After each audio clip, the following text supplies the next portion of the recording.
Эрхэм мэнд сонсогчдоо Химнэл радио FM 91.7 энэ удаагийн нэвтрүүлгээрээ бид нэр зөв хувцлалын талаар хөндлөхөөр зочноо ураад байна. За бидний өнөөдөр урьдсан зочин бол үндэсний дизайнеруудын холбооны ерөнхийлөгч Одон Гэрэл гэж энэ сайхан эмэгтэй хүрэлцэн ирээд байгаа. За нэвтрүүлгийг бол бас хамтлан хөтлөж байгаа манай найруулагч хишгэ маань бас сууж байна. Тэгээ ер нь бол бид нар Улаанбаатар хотын их хотын зөв хэмэл гэдэг энэ цуврал нэвтрүүлгийнхаа 3 дахь удаагийн дугаарыг үзэгчид сонсогч та бүхэндээ төлөвлөж байгаадаа баяртай байна. Тэгээд энэ их хотод бид нар анхаарах ёстой хүн болгоныг бас нэг өнгийг тодруулж идэг нэг зүйл бол хувцсны асуудал байдаг, хувцалт байдаг. Тэгэхээр тухайн суурин газар, тухайн байгаа оршин газар өөрийн гэсэн үндэсний соёл уламжлалыг дагсан хувцс өмсөхөөс гадна тэр хувцаа хэрхэн яаж өмсөж байгаагаар тэр орон нутгийн тэр суурин газрын өнгө төрх бас харагдж идэг, тодорхойлогдож идэг. Тийм учраас энэ удаа бид нэр ер нь зөв хувцлал гэж юу юм? Хувцсны өнгө ямар байх ёстой юм, насны ялгаанаас яаж зөв хувцлах ёстой юм, янз бүрийн арга хэмжээнүүд дээр бид нар бас энэ хувцсныхаа асуудал дээр яаж бид нар яах ёстой юм, анхаарах ёстой юм бэ гэдэг талаар харилцан ярилцъя гэсэн юм зорилготой байгаа. Ингээд зочноосоо эхнийхээ асуултыг асууя гэж бодож байна. Ер нь бол зохистой хувцлал гэж юу юм бэ? Бид их гоё ингээд хувцалсан их сайхан хүмүүсийн жишээ байдаг шүү дээ. Тэр хүн гоч үнэхээр гоё шүү, нэг гоё цэмцээсэн юм хүмүүс байдаг шүү дээ. Тэгэхээр яг тэр талаас нь зочноосоо эхлээд асууя да. Тий. За, нэвтрүүлэгтээ урьж оролцуулсан та бүхэндээ баярлалаа. Тэгээд ер нь би бол судлаач биш. Тэгтээ би загвартай бас их ойрхон ажиллаж амьдардгийн хүний хувьд өөрийнхөө бодлын зүгээс энэ бүх асуултанд хариулъя гэж бодож байна. За, зохистой хувцлалт гэж ер нь тухайн хүний нас хүрсэндээ тааруулсан, тухайн орчиндоо зохицуулсан хүссэн өнгө дүрсээ өөр дээрээ гоо зүй мэдрэмжийнхаа хувьд өөрийгөө илэрхийлэх болсон ийм зүйлүүдээр хувцлсан хувцлах юм бол зохистой хувцлалт гэж би хувьдаа үзэж байна. Монголчууд хэлдэг штэ хувцаар нүдэж ухаанаар нь хувцаар нүгтэж ухаанаар нь үддэг гэж. Тэгэхээр сайхан хувцлсан хүнийг хүн хараад таашаач хүлээж авдаг. Таарах хувцлсан гэдэг юм уу? Хайшаа хувцлсан эсвэл өөрийнхөө бит зохицоогүй ч юм уу эсвэл тухайн орчиндөө зохицоогүй хувцсыг өмссөн тэр хүмүүсийг бас жоохон сөрөг сэтгэлдээр хүлээж авдаг штэ. Тэгэхээр энэ хувцлалт гэдэг тэр тухайн орчиндөө нас хүрсэндээ өнгөө зөв зохицуулж өмссөн байх юм бол тухайн хүний соёл боловсрол өсөлтийн гоо зүй мэдрэмжийг илэрхийлдэг гэж ойлгодог. Тэгэхээр харьцангуй би монголчууд Улаанбаатарт ороод ирэхээр гадаад явж байгаад Монголд ороод ирэхээр аюу өнгөлөг их гоё хувцалдаг гэж би залуучтайгаа боддог. Залуучууд ч тэр хүүхдүүд ч тэр настай хүмүүс ч тэр ерөнхийдөө манай монголчууд хувцалтан дээр бол мэдрэмжтэй аюу мэдрэмжтэй хувцалдаг. Өөртөө аюу их анхаарал тавьдаг. Тийм амьдралын хэвж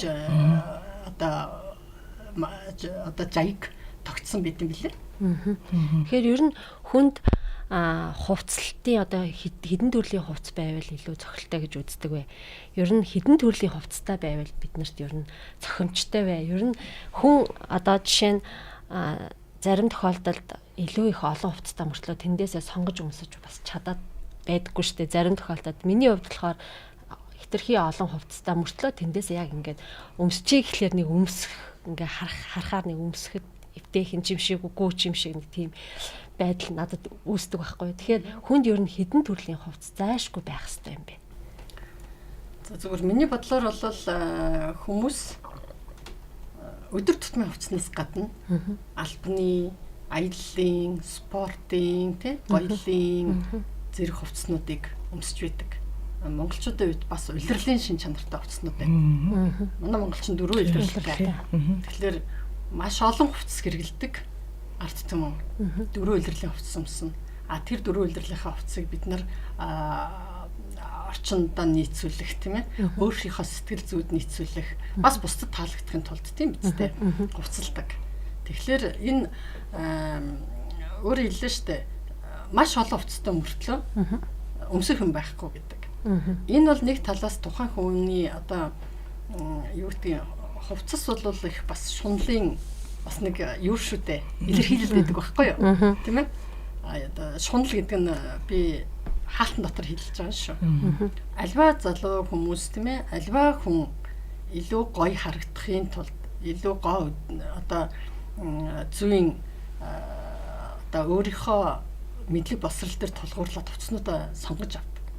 Гэтэл эргэл харахад нөгөө шкавар дүүрэн боловч өмсөх юмгүй гэдэг чинь нөгөө талаас тухайн хүний одоо нөгөө хувцас цуглуулах хоббинаас гадна нийгмийн дэлхийн загварын чиг хандлагатай аюул уялдчихэдэг.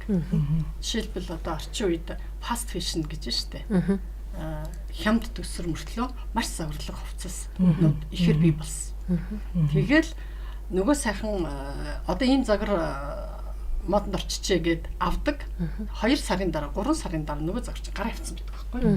Тэгэхээр энэ өөрөө ганц монголчуудын ч гэдэг асуудал биш, нийгмийн асуудал болчиход байгаа. Дэлхийн нийтийн. Дэлхийн нийтийн.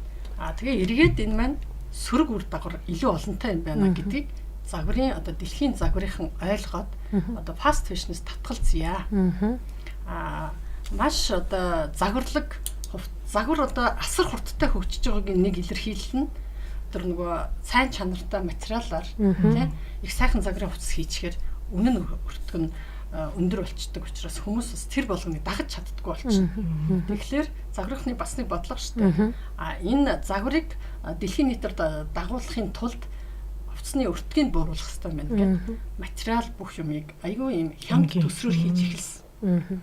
Энэ хямд төсрөөр хийж эхэлсэн энэ үзэгдэл маань өөрөө эргүүлээд байгальд сөрөг нөлөөтэй тийм ээ эдийн засагт айгүй хохиролтой хүний бас магадгүй цаашлаад эрүүл мэндэд хохиролтой болж эхэлсэн учраас дэлхийн нийтээр одоо fast fashion-с татгалзъя гэдэг ураа гараад fast fashion-ыг дэмжидэггүй одоо банкны зээл хүртэл fast fashion хийдэг брэндүүдийг дэмждэггүй байх жишээний иймэрхүү болж хувирсан. Дэлхийн өөрөө ингээд бас загварыг дагаа хөгждөг болсон байна үйлдвэрлэл. Хувьсаа өөрчлөгдөж байгаа. Тэгээ маш хурдан хувьсж байна. Бид нар байгаль дээлтэй хувцлыг тийм ээ эрүүл хувцлыг гэд яриад идэг мөртлөө эргээд нөгөө талаас нөгөө буруу үйлдвэрлэлүүдийг бий болгодог. Энэ одоо хувцсны хит үйлдвэрлэл. Буцаад хог хаягдлын одоо нөгөө бид нар хэсгэж уух зүйлийнхаа гэлгур утныхаа хог хаягдлыг дийлэхгүй байсан. Одоо яасан гэхэлэр эргээд харахлаар нөгөө шкавар дүүрэн хувцсыг яах вэ гэдэг чинь өөрөө бас хайж болдоггүй юм шиг хог хаягдлыг бий болгочихсон. Гэтэл нөгөө загвар нь хувчирсан. Тэгээ тэрийгэ хадгалаад ээж болдгоо. Тэгээ өмсгөхээр бас болохгүй нь шүү дээ. Тэгэхээр яг учиргүй хүн чинь хүнд тараагаад идэв. Нөгөө өмссөн хувцас өөрийн гэдэг нэг юм бас нэг юм байна. Амжихан тийм нэг илэрхийлэл байна шүү дээ. Хувцас хүн тараагаад байх нь хаашаа ингэдэг. Гэхдээ миний хувьд бол хувцсыг өгөхөнд нь өгж тийм ээ үгүй юм бол үгүй хайчлаа тор хийчихэл та гэдэг энэ сэтгэлгээг хүмүүст одоо хэлэх илэрхийлэх хэрэгтэй хүмүүсийг энэ тал руу уриалгах хэрэгтэй юм шиг байгаа юм. Тэгэхээр таны ярьснаас нэг асуулт бас гарч ирлээ л дээ. Сүүлийн үед нөгөө хүмүүс энгийн буюу минималист маягаар хувцлах гэд илүүд үздэг боллоо. Тэгээд мэдээж минималист маягаар хувцлахыг бас эрхэмлдэг болоод эргэн тойрны хүмүүс бас нөлөөлдөг болжээ. Тэгэхээр та яг минималист энэ хувцалт гэдэг яг юу гэж бид нар ер нь ойлгох хэрэгтэй юм бэ? Яг энэ тал дээр та дэлгэрүүлж ойлголт өгвөл. За ер нь минимализм гэдэг өөрөө одоо дэлхийн 2 дугаар дайны дараа үүссэн нөгөө дайн тулааны дараа сэргээн босгох тийм ээ. Одоо бүх нийтээрээ одоо ядуурл үйлдвэрлэл бүх юм зогссон тэр үед анх хамгийн энгийн одоо даруу хямд төсөр хувцалж амьдрах хэрэгтэй гэдэг үзэл бодлыг илүү дэлгэрүүлсэн гэж үздэг. Гэхдээ ер нь яг бүр олон жилийн өмнө гэдэг юм уу 100 жилийн турш хүн төрөлхтөө өөрөө ч гэсэн бас минимализмаас л эхэлсэн шүү дээ. Анх үүссэн гэдгээсээ одоо түүхийн ярил. Тэгэхдээ яг хувцас загварт минимализм гэж орж ирсэн үе бол дэлхийн 2 дугаар дайны дараах үе гэж хүчтэй төрж орж ирсэн гэж ярьдаг юм билээ. Минималист загвар гэдэг бол хамгийн энгийн тийм ээ бас тэгтээ хямд төсөр гэд хэлчихлээр нөгөө эрүүл биш гэдэг рүү дагуулах гэдэг учраас аль алийг зохицуулсан энгийн маш их гоё чимэглэл багтай өөрт биеийн дэвтэйхэн хувцас өмсөхийг одоо минималист хувцалт гэж хэлээд байгаа юм шиг байна. Тэгэхээр бид одоо шкавар дүүрэн хувцас байлгахгүй тулд тэгтээ хүн чинь хүн юм болсон хань загварыг дагмаар байна тийм ээ. Энд чинь хүний хүсэл сонирхол, хүний амьдралын таашаал ахгүй. Хүн гоё амттай хоол идмээр байна гэдэг шиг бас би бас гоё сайхан хувцалмаар байна. Эч өөртөө таалагдах, өрөөлт таашаагдах хувцас өмсмөр шүү дээ. Тэгэхээр энэ хүний энэ инстинкт зохицуулсан энэ бодлого угаасаа хэдийгээр байдаг боловч дандаа минималист хувцас руу бас уриалан дуутахлаар хүн ингээд нэг өөртөө итгэл багтаа тийм ээ ингээд болж эхэлдэг. Тэгэхээр ер нь миний бодлоор минимализмыг дагна загварыг дагна тий загварыг дагаж зоригтой хувцлал нь энэ бол хүний амьдралын гоё ирч хүч одоо амьдралаас авах зориг амьдралаас авах таашаал учраас бас хит минимализм руу ер нь хүмүүсийн нэг уриалдаггүй. Би бол яг энэ минималист гэдгийг бас нөгөө талаар нь одоо маш их хэмжээний хувцсны сантай болцсон байгаа тийм хүмүүс. Одоо шкафнда багтгаа хийсэн. Тэгээд өөртөө ямар өнгийн ямар хувцс байгаагаа мэдхээ байцсан тий. Айгуу гоё юм мартцсан. Тэгээд тийм одоо болцсон байгаа нөхцөл байдлаас буцаад хүмүүс яаж цэгцтэй өөрт хэрэгтэй хамгийн чухал хэрэгтэй одоо хэсгүүдээ өөртөө авч үлдээд тэр нь өөрт нь тодорхой байх гэдэг талаасаа бас ч ойлгоод байгаа хгүй яг тэр түүхийнхаа үед бол айлхаар нөгөө хямдхан цомхон одоо гүнд хэцүү үед те буцаад одоо өнөөгийн нийгэмд болохоор энэ олон загварын трендүүд явагдаж байна. Энэ олон их фэшны одоо тэр дэлгүүрүүд те одоо ингээд юуны шүлжээ дэлгүүрүүд бий болчихсон те. Тэгээ тэр болгоноос ингээд хүмүүс ингээд янз бүрийн юм түүгээд авчихсан. Нөгөө авцсан юмнуудынхаа учир чанцанг олоод яхад мэдээч хэрэг хүн болгонд бас мэдрэмж тэр юм бас хангалттай биш байж болно шүү дээ. Тэгэхээр одоо тийм учраас одоо нэг би зүгээр нэг ганц нэг залуучуудын тэр нэг ярьж байгааг сонсоход болвол одоо ингээд гоёлын хувцсэхэд одоо тийм ч гэдэг юм уу нэг тиймэрхүү юм яриад байна уу гэд бас нөгөө талаас нь зүгээр миний бас ойлголт тийм шиг санагдсан. Тэгээ сая одноо ерөнхийлөгч ярьлаа л да энэ эрүүл хувцаслалт эко гэдэг асуудал бас хувцсан дээр байна шүү дээ тий. Тэгэхээр ер нь эрүүл хувцс байна гэдэг нь бол материалаас шалтгаалж гин үү тэрийг одоо юу гэж ойлгох вэ? Эрүүл одоо эко ч гэдэг юм одоо би нэг одоо хитрхээ нилон материалтай бол ингээл хөлрөөл те хөөхт ч гэсэн одоо ингээл хөл гарна одоо хөлөрдөг одоо шахана хямдхан байдаг те. Тэгэхээр тэр талаасаа ойлгож байгаа зүг үү те. Ер нь бол олон талаас ойлгох ойлголттой. Эрүүл гэдэг чинь материал нэг хоёрдугаарт биеийн хөдөлгөөнийг хорихгүй цус боогдуулахгүй одоо жишээлбэл энэ скини джинс гэдэг нь шүү дээ. Скини джинс чинь хүнийг их гоё харагдуулдаг боловч нөгөө талаас цус хүний хөдөлгөөнийг хоригдгороо цус боох тийм ээ. Ялангуяа махлаг хүмүүс одоо гидсэн хит ингээд нөгөө боогдох байдлаар өвчлөлс их хэсдэг. Дотоод эргэлтэн шахагдах тийм үү? Тухайлбал одоо дэлхийд даяар өрнөдөг штэ юуго өдрүүд гэл те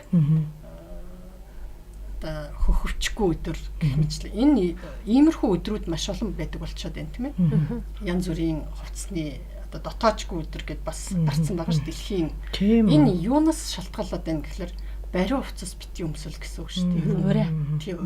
Өөрөө. Бариу юм өмсчөө тэрийг хэрэглэхгүй маргааш нэг өдөр мэдрэх нь шүү дээ хүн тий.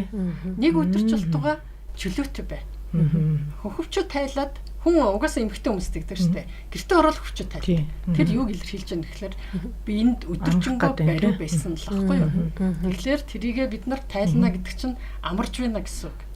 Энэ маань өдөр тутамдаа бид нар одоо хүн одоо хэдэн жил насалдаг гэхэд чинь 10 эдтэйгээс эхлээл хөвчцүүн бүр зүүхэ болтол тэр хугацаанд бид нар хэдэн жил тэрийг зүүсэн байх вэ? Хэдэн жил одоо бид нарт одоо тэр эрүүл мэндэнд бас сөрөг нөлөө үзүүлсэн байх вэ гэдэг. Тэр тал дээрээ хүмүүсийг уриалдаг.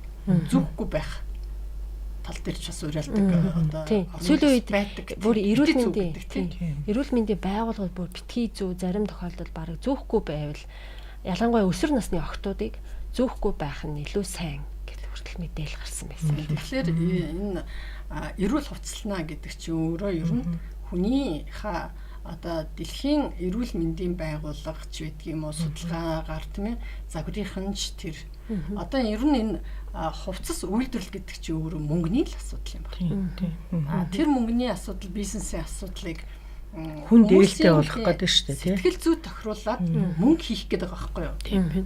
Гэтэл хүмүүс тэрийг их гоё өнгө, загвар, тийм гоё материалаар хачирлаж чимэглээд хүмүүст зархал асуудал шүү дээ. Гэтэл бид нар тэрийг ингээд дагаж хошуурдгаараа өөрийнхөө эрүүл мэндэнд хэрэгтэй өмсөж байгаа юм уу?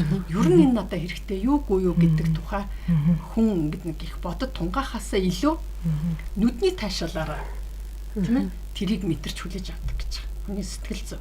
Яг зөв. Тэгэхээр тэр таашаагдсан л бол амар санагддаг. Тийм болохоор энэ худалдаа бизнесийн үйл ажиллагаа чинь хүний инстинктээр тоглодог мөнгөний л бизнес аахгүй юу? Тэгээ энэ хувцас болгоныг дагаж дуурайх, загвар болгоныг дагаж хошуурах тийм эрүүл байна уу, үгүй байна уу, материал нь ямар байна гэдэг энэ сонголтын асуудал бол тухайн хүний боловсрал эрүүл мэндэд тавих анхаарал гоо зүй мэдрэмжийн асуудал юм. Миний хувьд орчин үеийн залуучууд ч бай тээ. Уу ер нь миний үеийн ч хүмүүс бай. Ер нь их гоё юмыг өнгө үзэмжинд илүү чухал ач холбогдол өгöd байна л да.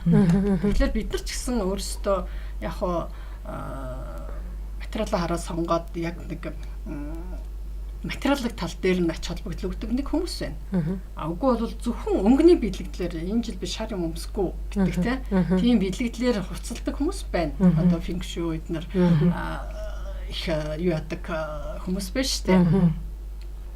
Тиймэрхүү хүмүүс дандаа ингэдэг нэг өөрийнхөө үзмжээр нүднийхээ одоо хүлээж авч байгаа тэр нэг гоо зүүн мэдрэмжээр хувцалдаг. Ер нь дэлхийн ихэнх ард түмэн ерөнхийдөө тийм.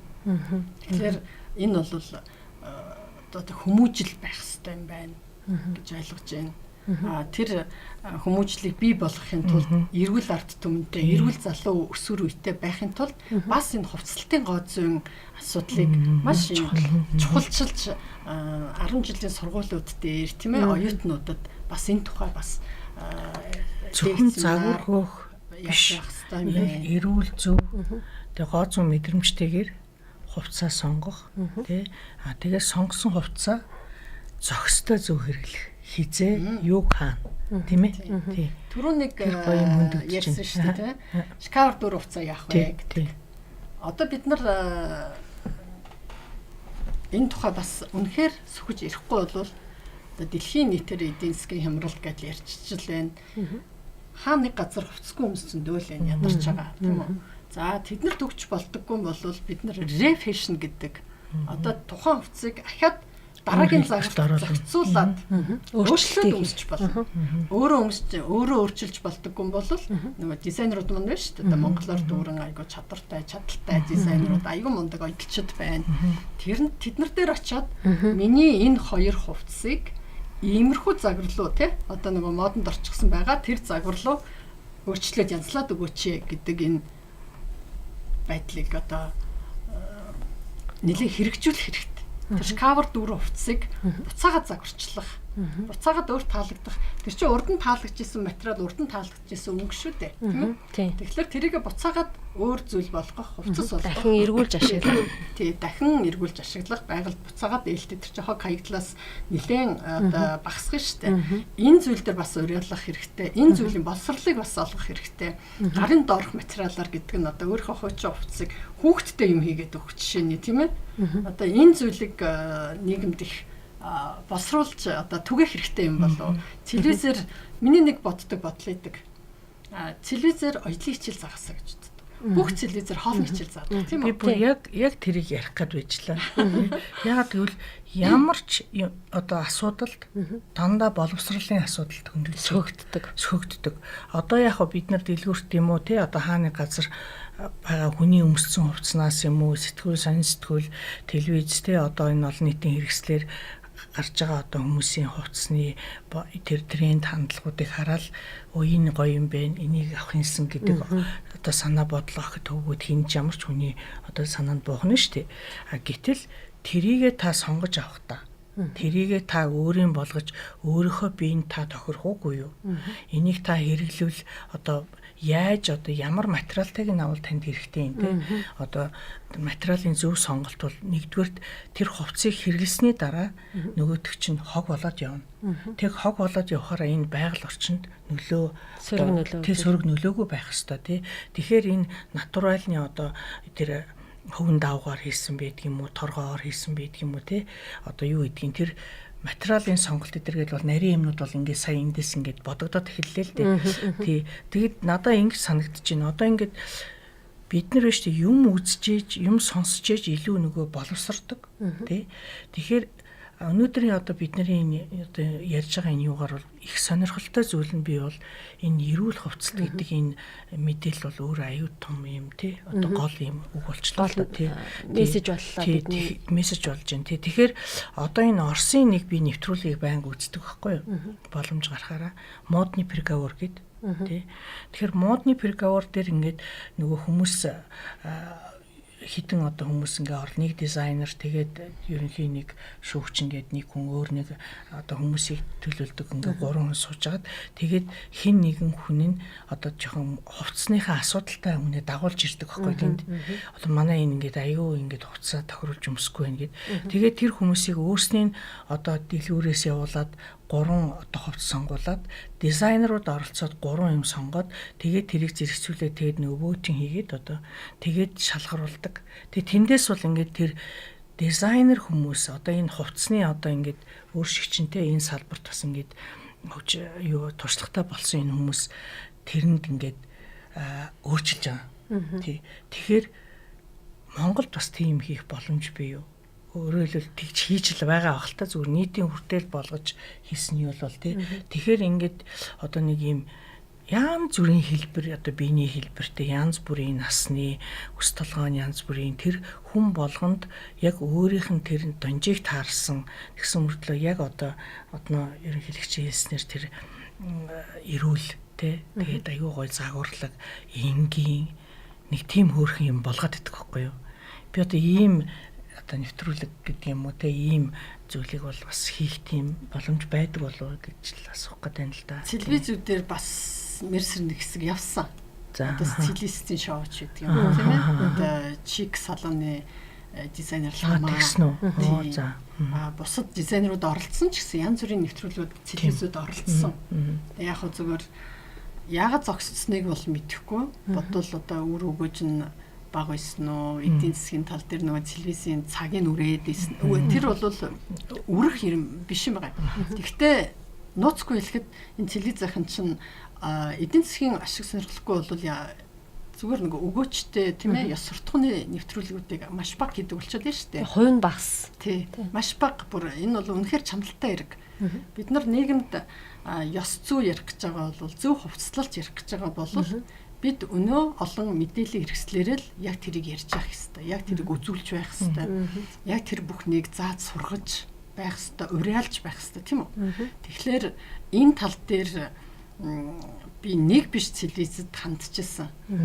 Оёдлын сургалт телевизээр явуулъя.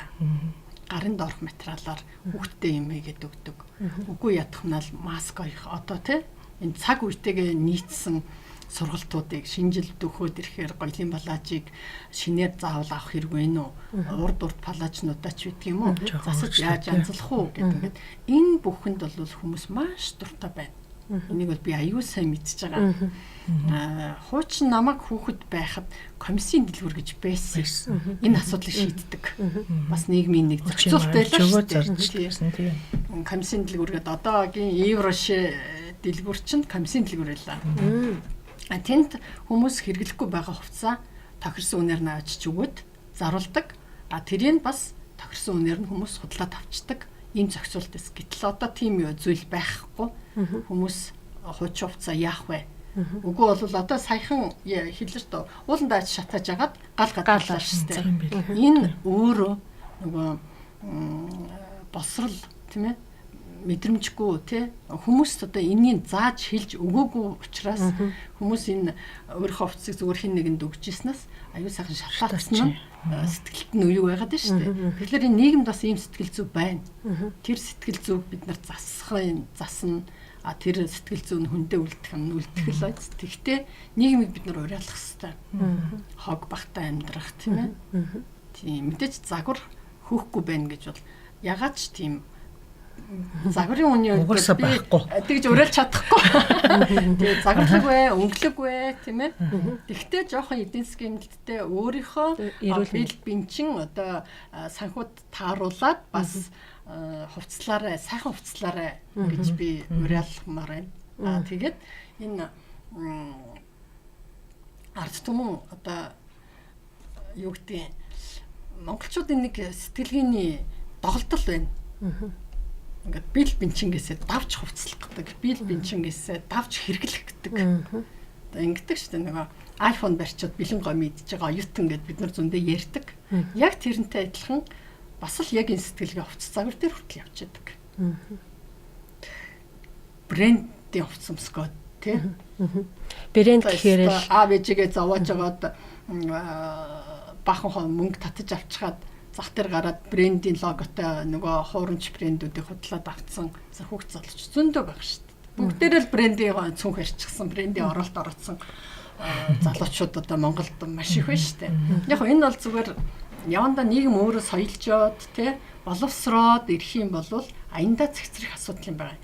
Тэгэхээр бид энд одоо танаа нэвтрүүлэг ялангуяа тий энэ сайхан нэвтрүүлэг хийж цөөн боловч хүмүүст хүргэж чадчихна гэдэг бол энэ бол маш том ололт. Та бүхэнд баяр хүргэе. Тэгээд энийг улам өргөжүүлээсээ илүү олон хүн сонсож тий Монголд одоо хувцлалтын гоо зүйн хүмүүжлийг залуучуудад уриалсан хүмүүжүүлсэн энэ нэвтрүүлгийг улам эрчимжүүлээсэй. Хичээнэ. Баярлалаа. Та түрүүн ярианда загвар мэдээж бас хүн л юм чинь хөөх ёстой гэд бас хэллээ шүү дээ. Тэгэхээр загвар маань эргээд давтагддаг бас нэг хугацаа байдаг шүү дээ. Энэ тухайд эргээд давтагдах хугацаа нь ер нь хэр ойр давтамжтай, хол давтамжтай гэдэг юм уу? Яг ямар давтамжаар эргэж буцдаг вэ? Тэр тал дээр. За одоо чинь нийгэм дэлхий маш хурдтай, асар хурдтай өөрчлөгдөж хөгжиж байгаа. Хуучин бол загварыг зүгээр тийм хийцүү байсан 30 жил нэг удаа эргэдэг гэж тийм ээ. Мод монголоор дусдагч гэж үг байлаа. Гэхдээ одоо бол нөгөө фаст фэшнтэй холбоотойгоор загвар асар хурдтай өөрчлөгдөж байна. 3 жил байтугай, 30 жил байтугай, 3 жил байтугай 3 сараар өөрчлөгдөж байгаа юм. Тэгэхээр энэ нэг хувьсан өөрчлөлтийн дунд бид өөрсдийгөө бүх юмыг дагаж хуйлрахгүйхэн шиг тийм ээ. Бүх загварыг одоо дагаж намирахгүйхэн шиг одоо хувцлалтынхаа өөрийн боловсралтай одоо боловсрал гэж хэлээд байгаа шүү дээ. Энэ хувцлалт гэдэг бол өөрөө маш өндөр, асар өндөр боловсролын чухал одоо илэрхийлэл юм байна. Гоо зүйн боловсрал тийм ээ. Тэрнээс гадна хүний өөрийн таашаал. Хүний хүсэл сонирхол. Тэгээд хувцлалт өөрөө хоол гэдэг шиг хэрэглээ гэж би түр хэлсэн тийм ээ. Тэгэхээр энэ бүгдийг зөв зохицуулах нь тухайн хүний л ерөөсөө боловсролын асуудал. Тэгэхээр энэ их хувьсаж өөрчилж байгаа нийгэмд ертөнцид өөрийгөө илэрхийлэхтэй, хувцаараа илэрхийлэхтэй загвар мэдээж чиг хандлага болгоно. Гэхдээ нөгөө эрүүл бие дэвтэйхэн таатай өөрийнхөө хүссэн өнгө загвартай тэр хувцсыг сонгож аваарай гэж хэлмээр байна. Гэхдээ нөгөө шкаф дүүр хувцаа бити шатаагаараа хайр юм. Би бол энэ шатаахын эсрэг байдаг байхгүй. Тэгэхээр тэр чинь мөнгө шатааж тэгж мөнгө шатааж авах юм уу? За мөнгө бодогдохгүй болчихсон хүмүүс байж болох л энэ тэр шатаагаад байгаа тийм. Тэгвэл бити тийм харамч бай. Хүнд үг. Хэрэгцээтэй байгаа хүмүүст нөгөөч. Хэрэгтэй хүмүүс маш их байгаа. Одоо ийм одоо хог хаягдал гэж ярьсан түрүү нэг ярьжсэн шүү дээ. Маш их асар их хувцсны хог хаягдал гарч байна гэдэг. Энийг одоо дэлхийд даяар бас уриалаад энэ брэндүүд, дундаж брэндүүд их хэрэгжүүлж байна. Zara, H&M, тийм Mango гэдэг брэндүүд, маш олон брэндүүд яг энийг хэрэгжүүлж байна. Гудамжинд хогны сав тавьсан байдаг шиг. Хувцсны хогны сав. Одоо хувцсны сав тавьчихжээ. Хогны гэж хэлж болохгүй уучлаарай. Хувцсны сав тавьсан. Хүн хэрэггүй хувцас удлаад тэрэнд хийдэг. Тэрийг буцаагаад дахин үйлдвэрлэлд оруулаад одоо нөгөө цаас хэрчдэг шиг даавууг хувцсыг бүгдийн товчийн цахилгааны наваа төмөрөн эдлүүдийг авч жагаад буцаад машиндаад буцаагаад тэрүүгээр чинь бүтээгдэхүүн болгож гаргадаг. Дахин боловсруулсан бүтээгдэхүүн хувцснууд гараад эхэллээ шүү дээ. Одоо та нар харж байгаа савхинаас татгалзаж байна. Савхин юм шиг харагддаг. Цаасан гутал күрдэг тийм ээ. Одоо топ брэндүүд хүртэл тэр хийгээд эхэлчихсэн байна. Бид анзаарвал тэгэхээр энэ нийгэмтэйгээ зохицохдоо дандаа нөгөө өөдрөг зүйл рүү сайн сайхан зүйл рүү дагаж хэдүүлээ өөрчлөгдөё. Хувцлалтандаа хүртэл эрүүлийг те байгальтай ээлтэйгийн хог хаягдал баг үүсгэхийн өөрсдөө ч гэсэн их хувцас авчдаг юм бол буцаага тэрийг ядаж дахин 1-2 ашиглаач гэдэг ийм уриалга хэлмээр байна. Мэдээж нэвтрүүлэг дээр та бас сайхан уриалга хэллээ. Таны ярианаас бас бид нар бас загварын чиг хандлагыг даахаас гадна өнгөлөг байх, тэгээд мэдээж эрүүл мэндэд ээлтэй хувцлах, эдийн засгийн хувьд хэмнэлттэй байгальд ээлтэйгээр бас хувцалцгаая гэдэг уриалгыг энэ нэвтрүүлгээрээ бас ингээд таны ярианаас та хүртэл уриаллаа. Тэгээд бид гурийн энэ удаагийн нэвтрүүлгийн уриалга хүртэл бас тодорхой боллоо гэж харж байна. Тэгээд өсвөр насныхан хүүхд залуучууд ер нь насны хувь хүмүүс яаж хувцлуул ер нь хүнд хамгийн эвтэйхэн байд юм. Та яг энэ дээр зөвлөгөө өгөөч. За би зүгээр нэг хүнд зөвлөд байхч юу юм. Гэхдээ зүгээр өөрийнхөө бодлыг хэлэхэд нас намдаа гэдэг нэг үг байдаг тийм ээ. Тий. Би чөтгөр хувцас бурхан гэж. Тэгэхээр альва хүн өөрийнхөө насанд өөрийнхөө биеийн онцлогт зохицуулаад өөрийнхөө биеийн одоо энэ үгний гол утга гэсэн учир чинь өөрийнхөө биеийн өг далдалж сайн айтайхан хувцлагыг л одоо илэрхийлсэн үг хэллэг гэж би ойлгож байгаа. Тэгэхээр өөртөө зохицсон өнгө, өөртөө зохицсон загвар дүрсийг тийм ээ. Тэгтээ өөрийнхөө хүсснээр хувцлах. Одоо миний хамгийн гол юм өөрөө хүн хүсэж зөв хувцлаасай гэж боддог. Тэгэхээр учиргүй нас нам ярих нь хаашаа юм. Одоо ч ер нь ингээд нийгэм өөрөө нас бол тоо гэдэг үгтэй тийм ээ 40-50 гараад заавал одоо их намблаг хувцлах гэдэг нь юу юм.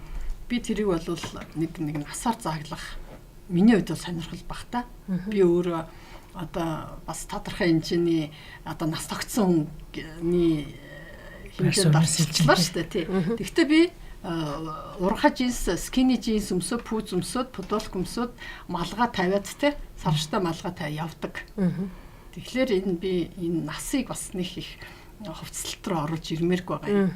Зүгээр энэ дээр хувцлалтын зүгээр гоо зүйн хувьд насны онцлог гэх юм бол ажил хэргийн тийм ээ.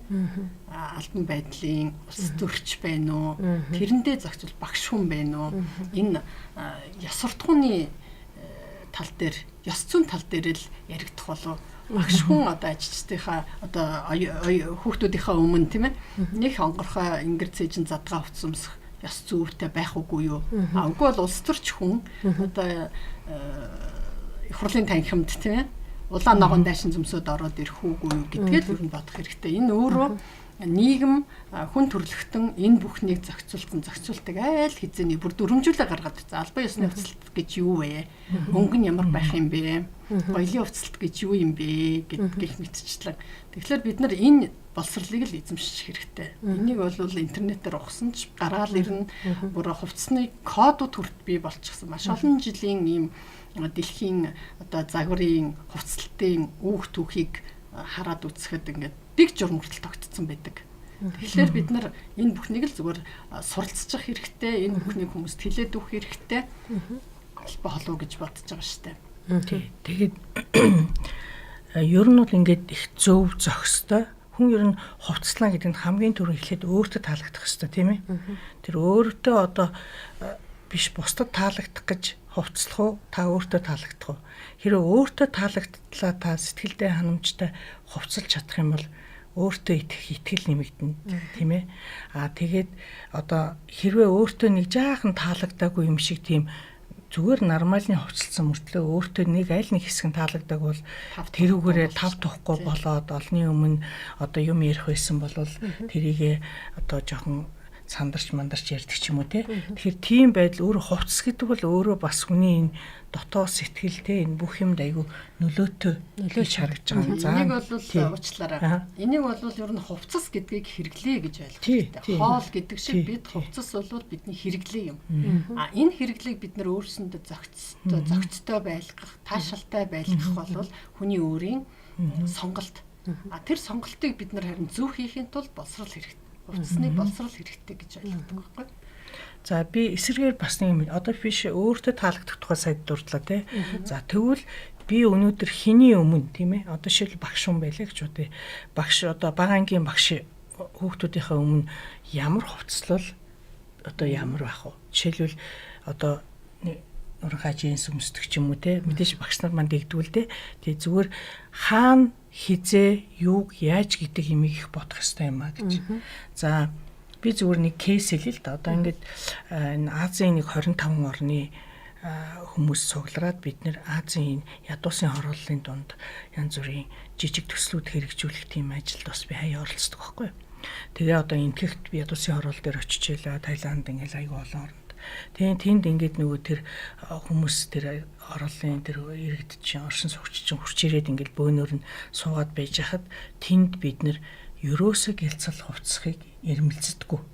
Мэдээж хэрэг тус тустай янз бүрийн одоо хөдөлмөр эрхэлдэг хүмүүс байгаа. Тэнд ингээд тэдний өмнө алт мөнгөн бөгж зүгээд те одоо ингээд костюм өмсөд байвал тэр бол айгүй сонирн байхгүй юу. Тэгэхээр тэдний өмнө аль болохоор ингийн те ийм хувцлах ёстой гэдэг нэг зүгээр нэг тийм одоо дотоод сэтгэлийн нэг хууль бий болчихсон. Тэгээд явдаг. Тэгэхээр ер нь хизээ хаана юуг яаж гэдэг энэ одоо сонголт энэ мэдрэмж бол ерөөсөө хувцалтанд айгүй чухал тий. За ингээд зүгээр би зүгээр ингээд одоо сүүлийн үед ингээд гудамжаар явж байгаа хүмүүсийн бас ингээд сонирхол хардаг штэ хүнтэй ингээд тэгээ байж хахад их олон янзын өнгийг холчихсон тий. Тэгээд бүгдээрээ шин тэр юмуд нь бүгдээрээ шин. Тэгээд бүгдээрээ брендинг ч гэж магадгүй. Тэгээд зарим нь баг одоо ингээд нэг юм зарлалын самбар шиг явж байгаа байхгүй. Ингээл энэ хаваараа нэг брэнд, энэ хаваараа нэг брэнд тий. Салангын өнгө шиг. Тий. Тэгэхээр ер нь бол тэр мэдээч хэрэг тэр одоо мөнгөндөө нэлээд одоо мөнгө төгрөг зарцуулаад тэр юм авцсан өөртөө тэрийгээ хэрэгжилж байгаагаараа магадгүй өөртөө ихтгэлтэй байх тэр юм сайхан байгаа бах. Гэхдээ цаг хугацааны дараа бол бас энэ ч арай өөр юм шүү гэдгийг л одоо энэ тэгээ одоо энэ хэрвээ бид нар энэ нэвтрүүлэг маань хүнд хүрж байгаа бол илүү зохистой зөв тэнгийн тэгтээ гоё сайхан байх гэсэн тэр бүх мэдээллүүд энэс очосол гэж бодож байна. Эндээс бас ийм санааг мэдээллийг аваасай гэдэг үгнээс бид гурав ярилцлага өргөж байгаа. Тэгэхээр өнөөдрийн нэвтрүүлэг бол одоо бид өнгө орчин нөхцөл мэдрэмж гоо сайхны мэдрэмж бол хүн болгоны хувцанд хандах хандлагаар илэрхийлэгдэнэ. За зарим тохиолдолд зэрэгцэн да тий. За одоо тэгэл одоо бас албан тушаал мэргэжил боловсролын төвшин тий тэгээд энэ бүхэн бас нэлээд бас хүний бас ерөнхийдөө нөгөө сая түрүүн хэллээ штэ хувцаар ногтож ухаанаар нүдтгээ тий. Тэгэхээр хувцс бол өөрөө хүний амьдралд ийм чухал юм байна. Зүгээр л бодъё бид нар хувцсгүйгээр өөрсдөө төсөөлөд тий ямар ч боломж авахгүй тий. Тэгэхээр энэ хувцс гэдэг бол өөрөө аюу том сэдв юм байна. Тэгээд өнөөдрийн одоо бид нэвтрүүлэгт ингээд урилгын маань хүлээж аваад нэвтрүүлэгт оролцоод хамгийн сонирхолтой нь эрүүл хувцлалд Тэгээд тэр fast fashion гэдэг одоо тэр ингээд тэр загварын хойноос хөөж байгаа тэр байгальдаа буцаад сөрөг нөлөө, хүний эрүүл мэндэд буцаад сөрөг нөлөөтэй болох үеч тэр хувцсны сонголт гэдэг бол бас моднаас гарч байгаа юм байна шүү гэдгийг бол манай зочин айгүй гоё тайлбарч хэллээ. Энэ бол айгүй сонирхолтой байлаа. Тэг ингээд хүн болгоныг эрүүл зөв хувцлаж одоо энэ сайхан гоё хувцлаараа тэгээд өнгөний зохицуултаараа өнгө гэснээс нэг юм хэлчих үү. Ер нь загварт үндсэн дүрм яг загвар бол дүрм байхгүй гэж ярьдаг ч гэсэн өнгөний хувьд бас тодорхой хэмжээний дүрмүүд үйлчилдэг. Тэгэхээр альва хүн ямар ч хүн ер нь 3 өнгөн дотор л эргэлдэх тий. Одоо тухайн өдөр хөлнөөсөө толгой хүртэл ер нь нэг хоорондоо зохицсон 3 өнгө. Аа. 3-аас илүү өнгө байх юм бол тэр нөгөө солонгийн 7 өнгө тат гэдэг шиг үнэлэмж рүү яваад өгдөг. Тэгэхээр залуучуудаа нэвтрүүлэг сонсож байгаа хүмүүстээ зүгээр зөвлөмж гэдгээр тийм ээ хэлий гэх юм бол 3 өнгөнд л зохицуулж хувцлаад тэр 3 өнгө маань өөрөө зөгцсөн 3 өнгө байх хэвээр. Ийм байж хал юм бол хүнд ингэдэг нэг цочор харагдахгүй. Тийм байдаг. Зүгээр 3 өнгнөөс давсан байх юм бол хүнд ягаад ч байсан нэг тийм эсрэг сөрөг сэтгэл төрдөг, татч юм шиг, солонгоч юм шиг гэдэг тийм ээ. Тэгэхээр энийг юунаас харж болох вэ гэхээр загвар дээр бол одоо ямар ч логонуудаас харж болно. Логонууд 3 өнгнөөс илүү лого байх юм бол хүний сэтгэлд таашаагдахгүй, гоё лого харагддаггүй. Нэг өнгөтэй, 2 өнгөтэй, 3 өнгөтэй. Хамгийн олон 3 өнгөтэй байх юм бол тэр лого хүнд хүрдэг. Логон дээр хүртэл загварын энэ өнгө хандлага гэж шиг хүртэл явж байгаа дизайн чинь угаасаа л хамт юм чинь тийм ээ. Тэгэхээр 3 өнгнөөс давж бити өнгө өмсөөрэй гэж хэлэх байна. Гэхдээ бас нөгөө загвар руугаа яваад орчин штэ. Загвар чинь одоо жил болгон өнгөний трендийг бий болгодог тийм ээ. Энэ жил тим өнгөний ослоо, тим өнгөнүүд. Энэ жилийн өнгө ямар өнгө? Энэ жил маш их алга. Одоо ёстой нөгөө точ шиг өнгө чинь модонд орж байгаа боловч тэр точ шиг солонго шиг өнгийг харахаар дандаа зохицолтолгоотой 3 өнгө л явж идэг байна. Ингээ харахаар маш алга ирээ юм шиг боловч одоо 3 өнгө гэдэг нь шар улаан гэдэг юм уу тийм ээ. Ногоон 3 өнгө гэж бодъё л доо. Тэгэхдээ тэр өнгө 8 өнгнөөс бүрдсэн юм шиг боловч улааны 2 төрөл, шарын 2 төрөл тийм ээ. Хөлбөр, ногооны 2 хөлбөр гэдэг юм. Хооронд нь маш сайн зохицуулчихсан энэ өнгөнүүдтэй байдаг. Үгүй болвол бүр эсрэг өнгөнүүд хоорондоо их гой зохицдог штэ. Тэгэхээр энэ өнгөний зохицолгоо гэдэг бол өөрөө маш том урлаг, соёл, мэдрэмж юм байна. Тэгэхээр залуучуудаа хүмүүстэй юу гэж уриалах вэ гэхээр бид нар чинь одоо 8 настай хүүхдээс 80 настай хөгшид хүртэл интернет ухдаг, фейсбુક үздэг болчлоо шүү дээ. Тэгэхээр хувцлалтандаа анхаарах гэх юм бол тухайн жилийн өнгөний трендийг интернетээс зүгээр л олоод харчиж байгаа. Тий, олоод гүйлгээд тэр зургнуудыг одоо ч нөгөө үг өгүүлбэрээс гадна зурган илэрхийллүүд маш их болчлоо шүү дээ интернетээр. Тэгэхээр ямар өнгө хоорондоо зохицоод байна, ямар өнгө нь илүү гоё харагддаг юм бэ гэж энэ боловсролыг заавал бид нараар хилүүлэхгүй өөрсдөө бас ухаад олоод тий эрэл хайгуул хийгээд авчих юм бол жилийнхаа өнгөний мэдрэмжийг илүү сайжруулна. Өөртөө ч гэсэн илүү гоё таалагдж байгаа өнгөнийхөө кодыг олоод авчин штэ. Тэгэхээр жилд нэг өнгө модонд орно гэж юу байдаггүй. Маш олон өнгөний хувилбарууд модонд орж идэг. Гэхдээ тэрийг дагалдуулаад өөртөө ч гэсэн дагалдаад өнгөө зөв зохицуулахад нөгөө олон хуучин хувцас өнгийн зохицуулаад өөрчлөөд байвал загвар ер нь дуусахгүй маа шкафнда байнгын өмсөх хувцастай байх юм аа л гэж хэлмээр.